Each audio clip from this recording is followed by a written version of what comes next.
আমরা সেদিন গিয়েছিলাম পাখি বেড়াতে। খুবই সুন্দর একটা রিসর্ট এটা। এটা মালদ্বীপ পাখি।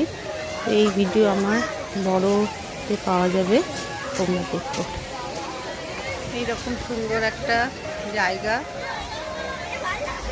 এইটা অবশ্যই রাত্রে আসতে হবে, রাত্রে ছাড়া এটা একদমই ভালো লাগবে না।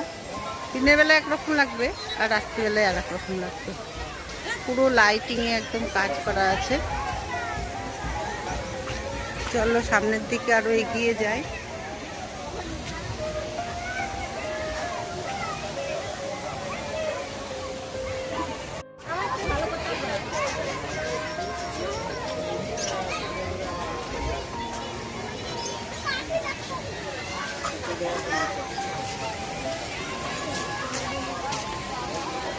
এইরকম সুন্দর একটা জায়গা।